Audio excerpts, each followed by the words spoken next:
गांव के खेतों में इन दिनों खुदाई का काम चल रहा था।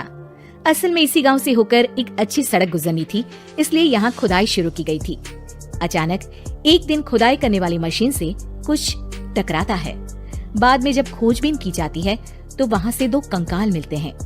पुलिस गांव के लोगों से पूछताछ शुरू करती है। आप लोगों को क्या लगता है ये किसके कंकाल हो सकते हैं?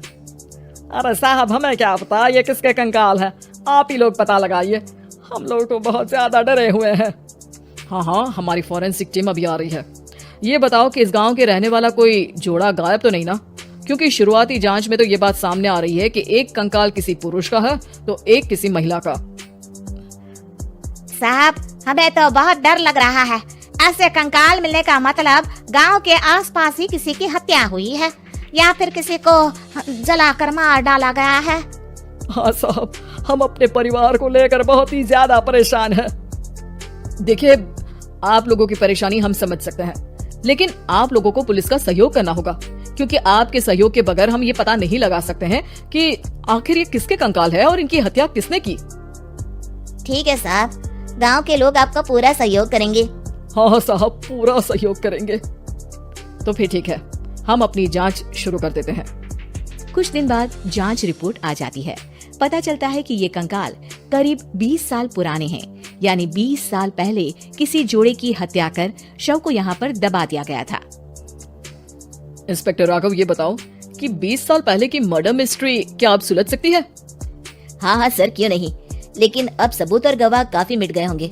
मुश्किल तो होगी, लेकिन शायद किसी परिवार को इंसाफ मिल सके। इंस्पेक्टर राघव, आप बिल्कुल सही कह रहे हैं।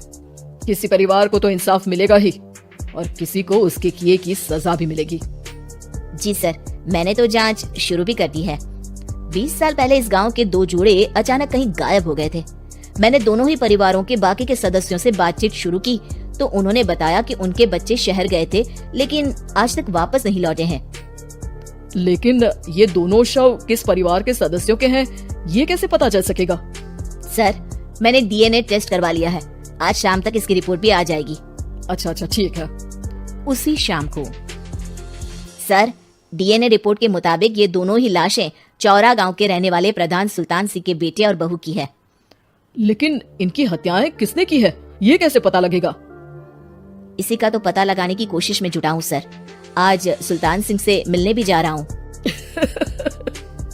मेरा बेटा और बहू तो मेरे लिए सिर्फ यादों में ही रह गए थे, हमें उनकी लाशें तक नहीं मिल सकी थी। आज 20 साल बाद उनके कंकाल मिले हैं, मैं अब किसके लिए जीऊं? लेकिन सर, क्या आपकी किसी से कोई दुश्मनी थी? अपने बेटे बहू की हत्या के लिए आप किसे जिम्मेदार मान रहे हैं? अब मैं किसका नाम बोलूं? मेरी तो किसी से दुश्मनी नहीं थी, बस मेरे बेटे बहू को कोई वापस ला पाता।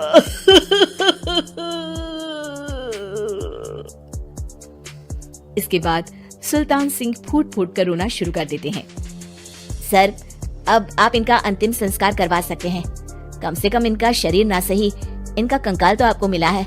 लेकिन हाँ, अगर आपको कुछ भी याद आए तो जरूर बताइएगा।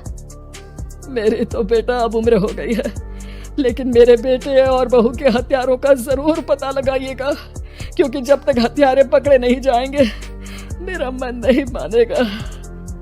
सर, हमारी पूरी कोशिश रहेगी हत्यारे को पकड़ने की। लेकिन एक बात बताइए, उस वक्त आपको किस पर शक गया था? उस वक्त मेरे एक ड्राइवर को पकड़ा गया था, लेकिन सबूतों के अभाव में उसे छोड़ दिया गया था। अच्छा, और ड्राइवर पर कैसे शक हुआ था? क्योंकि उस दिन ड्राइवर छुट्टी पर था। उस समय लेकिन लाश क्यों नहीं मिल सकी थी?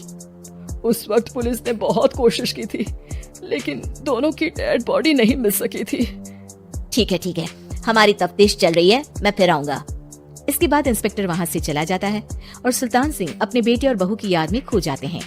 कुछ दिन बाद सुल्तान सर, एक बात बताइए, जब आपके बेटे बहू की हत्या हुई थी, उसी के आसपास आपके ही गांव का रहने वाला एक और जोड़ा उसी वक्त गायब हो गया था ना?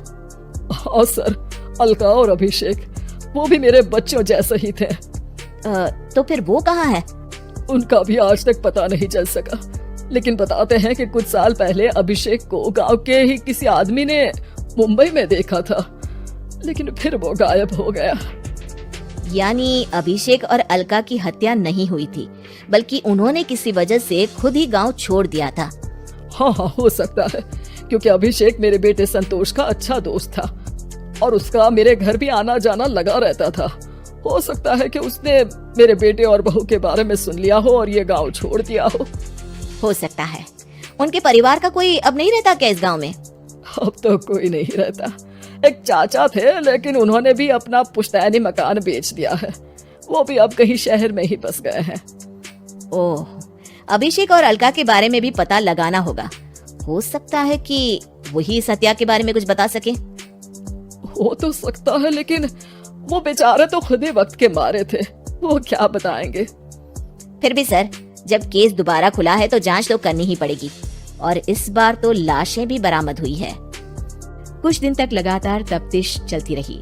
एक दिन थाने से सुल्तान सिंह को फोन आता है। हाँ, कौन बोल रहा है? सर, मैं कांस्टेबल तुलाराम बोल रहा हूँ थाने से। आपको थाने आना पड़ेगा। थाने? लेकिन क्यों? सर, किसी की पहचान करवानी है। अच्छा ठीक है, मैं दोपहर तक पहुँचता हूँ। सुल्तान सिंह दोपहर में थाने पहुंचता है। कई पुलिस के अधिकारी वहां मौजूद रहते हैं। सर, आपके बेटे की हत्या का रहस्य आज शायद सुलझ जाए। अच्छा इंस्पेक्टर राघव, पर वो कैसे? सर, उस आदमी को देखिए, क्या वही अभिषेक है? सुल्तान सिंह की आंखों में हैरानी से आंसू आ जाते हैं। हाँ सर, यही अभिषेक है। ये आपको कहाँ से मिला? सिर्फ अभिषेक ही नहीं, बल्कि इसकी पत्नी अलका भी इसके साथ है। मैडम, जरा अभिषेक की पत्नी को लाइए। जैसे ही अलका को पेश किया जाता है, सुल्तान सिंह जमीन पर गिर जाते हैं। सुल्तान सर, क्या हुआ आपको? आप अलका को देखकर गिर क्यों गए? सुल्तान सिंह सर पकड़कर बैठ जाते हैं। ये अलका नहीं, बल्कि ये तो मेरी बहू रितु है। पूरा थाना एक दूसरे का मुंह देखने लगता है। क्या? इसके बाद हर किसी को दो कंकाल और हत्या का रहस्य समझ में आ गया। अभिषेक और रितु ने मिलकर संतोष और अलका की हत्या की थी और लाश को जमीन के नीचे दबा दिया था। आज 20 साल बाद इस हत्या का रहस्य खुल सका था। ये अवैध प्रेम संबंध में दो मासूमों की जान गई थी।